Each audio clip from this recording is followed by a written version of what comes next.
I would like to introduce you to 5 chairs. Yes, chairs. The red chair, the yellow chair, the green chair, blue chair, and the purple chair.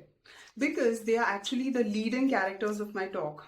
They actually have a special message to give to all of us, and the message is about what behaviors and attitudes we bring in the world in every moment. Now, to show you what I mean, I actually have a story to tell you from my office life. I was trying to build a stronger working relationship with someone important. My colleague, her name was Aisha. She was a young team member and she had just joined my department. So I thought, why not to take time away from the office and to connect on a more personal and a professional level, yeah? So I invited her for a coffee after work, and just the two of us, I picked a cafe, yeah, and ideal, which was for meaningful conversations. And the evening began very well. The atmosphere was warm, and we started, talking about work and some common interests. And I was really happy how it started. So, as someone with a more corporate experience, I thought that is she finding this conversation as meaningful that I am finding? And so I just turned to look at her and just to check in, and there she was, completely drowned in her phone. Now, how do I react? First choice, seriously, she's on her phone. I mean, I have taken out time, chosen this place, yeah, and the moment I look somewhere else, she's in her phone, she's distracted. And what's wrong with these generations, yeah? They can't stay off their screens. Second choice, this was a mistake. She's clearly bored. Maybe she thinks that I am talking about outdated things, or maybe I'm just not relatable, or I belong to the old school. She might be thinking, I'm stuck here. Yeah. The third choice, okay, breathe. Hold your horses. Don't jump to conclusions. I don't know what she's doing on the phone. Maybe it's urgent. Maybe she's nervous.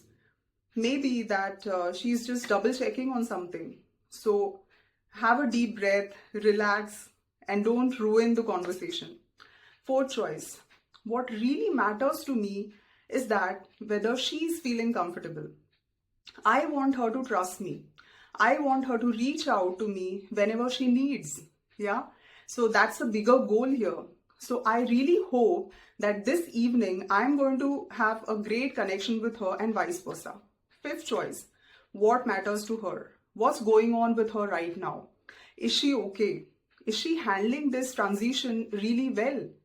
I genuinely want to know. I want to connect. So, these are the assumptions. And then she looked up at me and she smiled and said, hey, did you know that this cafe is actually voted as one of the top 10 work-friendly cafes in the city? So I looked up to her. And also she said that the jazz band which is playing behind, they do team building workshops as well on creativity. So why don't we invite them maybe next time for our training?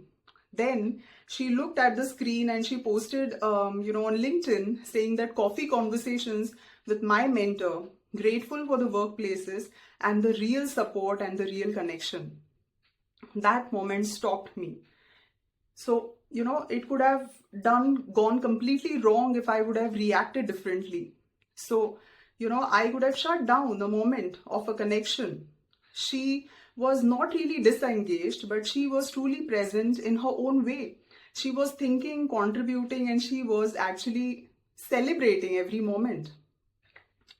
So this is the point. In every interaction, especially at work, we are constantly choosing up how we show up. The behaviors that we bring, the assumptions that we make, and the space that we create, they all shapes the relationships we build and the culture that we create. And this is what we are doing at all the time. Yeah, we are making choices about our behaviors, our characters. The choices that we make have a direct impact on the conversations and the relationships that we form. So what can we do at a practical level so that it can help us consciously, but we don't have a school on this. We don't even have any training or curriculum on this. So what do we do? So the idea of 5 chairs came to me when I was attending a top-notch training course. After that, I decided that it was a message that I, need to give to the workplaces where I spend most of my time as a coach, as a facilitator, and as a trainer. So, many a times we behave and we produce many questionable behaviors or even toxic behaviors. So the idea of 5 chairs is to help us to slow down, how we are behaving in every moment. So let's look at the 5 chairs more closely. Number one is the red chair. This is a jackal's chair. A jackal is incredibly clever, opportunistic animal, and they are always, trying to, attack basically. So in this chair, we love to blame, complain, punish, gossip. So, our supreme game in this chair basically is to judge. So if you don't believe me, you can go on a mental diet. You can spend, an hour with the other human beings and you can watch yourself. If someone comes, walking in front of the door, we are like, whether I like him, whether I don't like him, whether I'm really interested in talking to this guy. So this is the judging chair. Another game that I used to play at work without even realizing it was that I am right game. It showed up most frequently during the meetings with my manager. My boss had the tendency, to speak in a very broad strokes, and often exaggerated for impact. For example, he once said that we have already onboarded 50 clients this quarter, when I knew very well that the actual number was closer to 38. And I stepped in and I corrected him. I thought that I was doing the most responsible thing, ensuring accuracy to protect the data. But in truth, I was becoming the fact checker of the room, the office police, who's always pointing up towards others. So one day, having even such a correction, in a team huddle, one of my teammates pointed out that, that it's okay to let some things to be in the same way. But I said that, but it's not accurate, it matters. And the boss was clearly wrong. My colleague said something which I'll never forget. Do you want to be seen as a collaborative and a supportive worker, or you want to be just right? That landed up hard. It was a wake-up call. I realized that I need to correct myself, and especially because when I want to establish that connection, and I also wanted to grow in the organization. Yeah. So I chose to hear the intent behind the message. I saw his enthusiasm and the bigger picture, and his vision actually, and his motivation towards the team. So Mother Teresa reminds us that the more we judge people, the less time we have to love them. The next chair is of the hedgehog chair, the yellow chair. When we behave like hedgehogs, we feel very vulnerable and we curl up, we protect ourselves actually, and we mercilessly judge ourselves. We say that I'm not intelligent enough or nobody believes in me. We fear of rejection or failure or disappointment, and we think that nobody cares. Yet we also suffer from self-doubt. So Mr. Krishnamurti said that the highest form of intelligence is the ability to observe ourselves without judging. The next chair is the Meerkat chair, which is the green chair. When the meerkats basically are the animals who can stay like this for hours without moving their body but only their head. They are vigilant, mindful, and observant. This is the wait chair, yeah, when we have to ask ourselves what we are thinking. The next chair is the detective chair. We become the Sherlock Holmes of ourselves.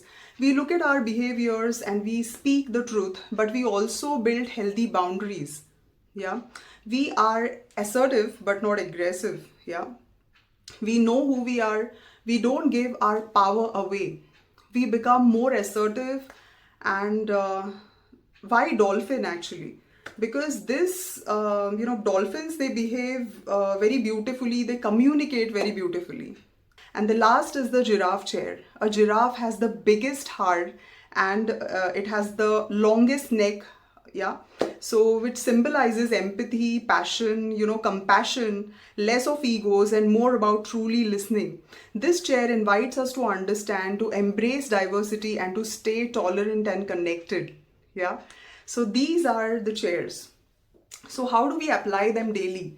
We might, start a day with a green chair, have a great presentation, feel fantastic, and then the meeting, it goes bad. Then we sit on the red chair or the yellow chair. Our daily challenge is to find balance. The quality of our lives depends on how we often sit on these chairs. So when we want to snap our kids or argue with our partner or punish someone at work, we just need to think. And if we end up in the red chair, we need to say sorry. So take these chairs home with you, play with them, teach them to your kids, and get them immediately. Put them in the boardroom and see if the meetings transform. And the next time when someone presses that red button of yours, just think, 5 chairs, 5 choices. Can we all commit to make our homes, our workplaces better? One behavior at a time. So I hope you liked today's topic of mine. And for more customized workshops, you can reach me out at successlifestylehub01@gmail.com. Thank you so much.